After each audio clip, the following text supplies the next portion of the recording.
She sat across from me at the café, stirring her coffee like she was waiting for the right moment to strike. After 2 years together, I knew that look, the nervous twirl of her spoon, the way she avoided eye contact. Something was coming, and it wasn't good. Finally, she sighed and said the words I'd seen coming like a slow-moving train. I think maybe we should just be friends. The world didn't crash. No dramatic thunder, no heart-stopping moment, just silence. 2 years of my life distilled into one line that she clearly rehearsed, but instead of breaking, I smiled. Perfect, I said, as if she had just suggested pizza for dinner. Her eyes widened a little. She blinked, taken off guard. Wait, you're okay with that? Of course, I replied, leaning back in my chair. Friends it is. She searched my face, waiting for the cracks, the desperation, the begging she'd probably anticipated, but I gave her nothing. Inside, I felt a strange calm. If that's all she wanted, then that's exactly what she'd get. We parted ways that day with an awkward hug, her still expecting me to chase her down, to send late-night texts about how much I missed her. She thought just friends meant I'd keep her on the pedestal, waiting until she changed her mind. She had no idea what I had in store. The first week was easy enough. She texted me casually like nothing had changed. Hey, want to grab dinner? Can you pick me up from the airport? I need advice about work stuff. Normally, I would have said yes. Boyfriend duties disguised under the friend label, but I wasn't her boyfriend anymore. I was her friend, and that meant boundaries. So when she asked for a ride, I told her sorry, can't, maybe call an Uber. When she wanted to talk for hours about her day, I kept it short. Sounds rough. Hope tomorrow's better. When she suggested dinner, let's catch up sometime. The disappointment in her replies was almost tangible. She was starting to realize that friendship with me wasn't going to be the safety net she imagined. Meanwhile, I focused on myself. I hit the gym more, reconnected with old buddies, and finally put energy into the projects I'd been neglecting. Life didn't revolve around her anymore. The more I pulled back, the more she seemed unsettled. You've changed, she said one afternoon when we bumped into each other. No, I corrected calmly. I've just adjusted to being your friend. It's what friends look like. She didn't know what to say. For once, she didn't have the upper hand. What I didn't tell her then, what she couldn't possibly predict, was that being just friends meant I was free. Free enough to explore new connections. One connection in particular would change everything, because her best friend had been watching. And unlike her, she knew exactly what she wanted. The shift in our relationship became obvious quickly. She was used to me being her safety net, the one who answered every call, the one who drove across town when her car wouldn't start, the one who stayed up past midnight listening to her complain about coworkers. But now, I wasn't that guy anymore. When she called one night in tears over a fight with her boss, I listened for a few minutes, then said gently, I'm sorry you're dealing with that. I hope it works out. Then I told her I had to get some sleep. She paused, waiting for me to offer comfort like before, but I didn't. Another time, she asked me to come help move some furniture. I laughed and said, that sounds like a big job. Maybe you should ask one of the other guys you've got in your corner. She didn't reply for hours after that. Every small rejection chipped away at the illusion she had built that I'd act like her boyfriend while she enjoyed the benefits of freedom. But the irony? The less I gave, the more she tried to pull me back in. She started dropping hints about how much she missed our late-night talks, or how empty her weekends felt without me around. Once she even texted, it's weird not having you as my first call. I smiled at the message and left it on read. Meanwhile, life started to feel lighter. I filled my schedule with gym sessions, coffee meetups, and nights out with old friends. For the first time in a long time, I wasn't orbiting around her moods. And that's when she entered the picture, her best friend, Lily. Lily and I had always been friendly, but nothing more. She was the quieter one in their duo. The one who rolled her eyes when my ex went off on dramatic tangents. The one who sometimes shot me sympathetic looks when I was stuck mediating their arguments. One evening, I ran into Lily at a mutual friend's party. Ended up sitting together on the porch, away from the noise. The conversation started light: movies, music, the usual small talk. But then she leaned in a little and said, "You seem different, happier even." I shrugged. I guess I stopped carrying someone else's baggage. It's surprising how much lighter life feels when you put it down. She laughed softly, shaking her head. I always wondered how you managed to put up with all of it. You were too patient for your own good. The way she said it stuck with me. There wasn't judgment in her tone, just recognition. We talked for hours, laughing, sharing stories. And for the first time since the breakup, I felt genuine sparks again. It wasn't forced, it wasn't complicated. It was simple, easy, natural. When I got home that night, I caught myself smiling at the memory. And then my phone buzzed. Message from my ex. "Are you awake? Miss you." I stared at the screen, then set my phone face down. Because the truth was, I wasn't hers to miss anymore. As soon she was about to learn what being just friends really meant. Lily and I started crossing paths more often after that party. At first, it was casual grabbing coffee after bumping into each other downtown, just chatting during mutual friends' get-togethers. But before long, it turned intentional. She'd text me out of the blue, "Hey, trying this new cafe tomorrow. Want to join?" And I never said no. What struck me most was how easy everything felt. With her, conversations weren't battles for attention. I didn't have to carefully phrase every sentence to avoid setting off an argument. She actually listened and laughed at my dumb jokes like they were the best things she'd heard all day. One night we ended up walking along the river after dinner. Air was crisp, the lights reflecting on the water, and Lily shoved her hands in her pockets with that small, shy smile she always wore. "You know," she said quietly, "I used to wonder why you put up with her, but I get it. Now you're a good guy. Too good, maybe." I stopped walking and looked at her. "And what about you? You stuck by her too?" She sighed. "Yeah, but that's different. She's my friend. Or she was." There was a pause. She doesn't realize how much she takes from people until it's too late. I didn't say anything, but the truth was written all over my face. Meanwhile, my ex was still orbiting around me, confused and frustrated by the sudden boundaries. Every text she sent carried more edge. "Why are you so distant? You said we'd be friends, but you act like you don't even care. Are you seeing someone?" I answered politely, but firmly, never giving her the emotional fuel she was fishing for.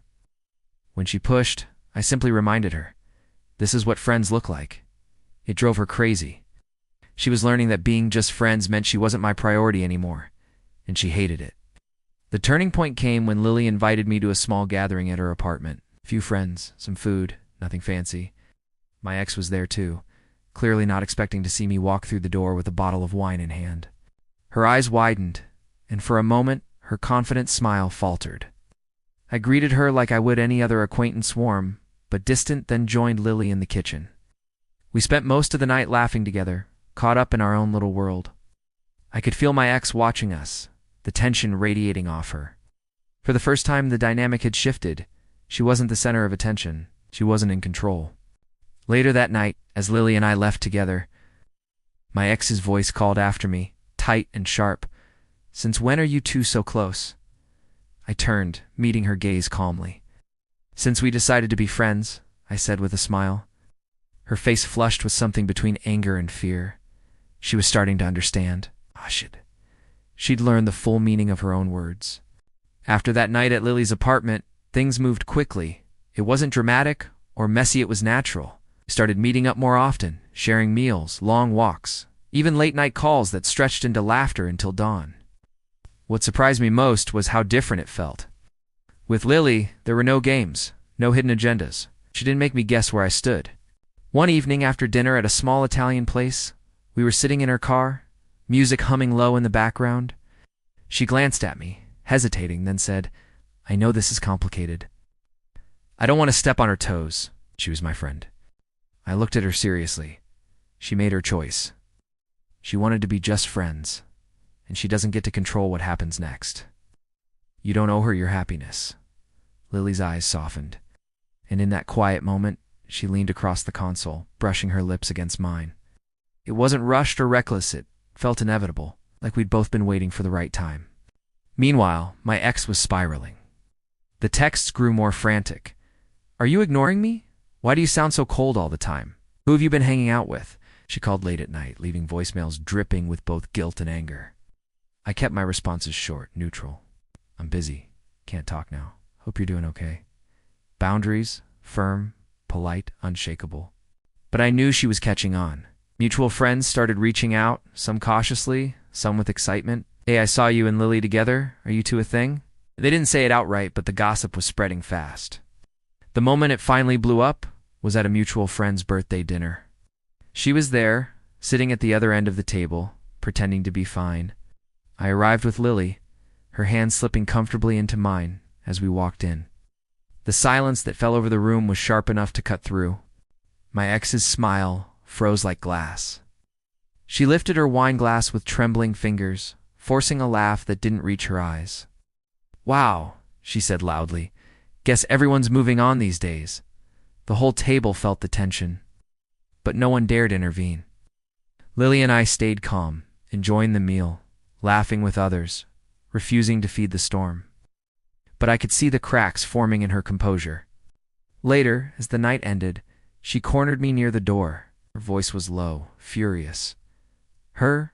Out of everyone? You choose her?" I looked her straight in the eye. "I didn't choose her instead of you. Chose her after you let me go." Her mouth opened, then shut again, no comeback ready.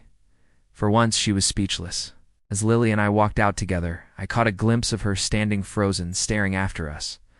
She had wanted just friends. Now she was beginning to realize what that really meant. And the worst part for her? This was only the beginning. It didn't take long before the whispers reached her directly. People talk, and in our circle, nothing stayed hidden for long. Within a week of that birthday dinner, everyone knew that Lily and I were more than friends. And if my ex had been shaken before, now she was unraveling. She started showing up everywhere. At first, it was coincidences, bumping into us at the café, walking past us at the park, showing up at gatherings she normally skipped. Her smile was brittle, her laugh forced. She was trying to act like she wasn't bothered, but her eyes gave her away every time. One afternoon, Lily and I were out grabbing groceries when she appeared in the same aisle, cart half empty, pretending to shop. "Wow," she said loudly. "You two are really inseparable these days." I kept my voice calm. "Friends do spend time together. Isn't that what you wanted?" The color rose in her cheeks, but she forced a smirk. "Sure, if that's what you want to call it." She pushed her cart away before Lily could even respond. But things escalated fast. That weekend, she showed up at my apartment unannounced. I opened the door to find her standing there, eyes blazing. "Her? Out of everyone? You had to go after her? My best friend?" she snapped. I leaned against the doorframe, arms crossed. "Correction, your former best friend. She deserves honesty. She deserves respect. Things you couldn't give me." She stepped closer, her voice trembling between anger and desperation. "You're just doing this to hurt me. Admit it." I shook my head slowly. "No, I'm doing this because Lily makes me happy. The fact that it bothers you. That's just proof you didn't mean what you said." Her eyes glistened, her hands clenched at her sides. "You don't get it. I wanted space, not to lose you completely. I thought you'd always be there." There it was, the truth spilling out. She never wanted friendship.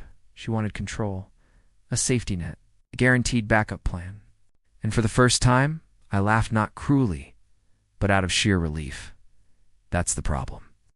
You thought I was yours to keep on a shelf until you were ready, but I'm not an option. I'm a choice.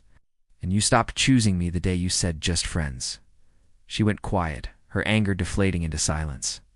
For a moment, I almost felt sorry for her. Almost. Then Lily appeared from the hallway, holding her jacket, ready to head out. The sight of her standing, there calm, steady, smiling softly at me, was the final blow. My ex looked between us, her face pale, her voice cracking. "So that's it? You're really done with me?" I nodded once. "Completely." She backed away slowly, her voice barely a whisper. "You'll regret this." But as I closed the door and turned to Lily, I already knew I wouldn't. After that night, things shifted permanently. She had drawn her last card in jar guilt, desperation, and none of it worked. The door closed, and with it, the chapter we dragged on far too long. But that didn't mean she went quietly. For weeks, she tried to stir drama, vague social media posts about betrayal and fake friends, subtweets aimed at me and Lily, hoping to reel others into her narrative. A few mutual friends even asked if I'd really stolen her best friend. I told them the truth. You can't steal what someone freely gives. That shut most of it down. The gossip died off quickly, but she didn't. She showed up at Lily's workplace once, cornering her by the entrance, He's just using you to get back at me, she hissed, loud enough that a coworker overheard. Lily told me later she simply smiled and said, "If that were true, why does he treat me better than he ever treated you?" That answer must have stung, because after that, she stopped confronting us directly. Instead, she faded into the background, her presence reduced to occasional bitter posts and the sound of people slowly drifting away from her. Meanwhile, Lily and I grew stronger. The more time we spent together, the more obvious it became that what we had wasn't built on spite, it was real. She cared in the ways my ex never did. She asked about my day and actually listened. She celebrated my wins without making them about her. She stood by me, not in front of me, not behind me, beside me. One night as we sat on her couch sharing takeout, Lily turned to me with that quiet smile. "Do you ever feel guilty about this?" I thought about it for a moment, then shook my head.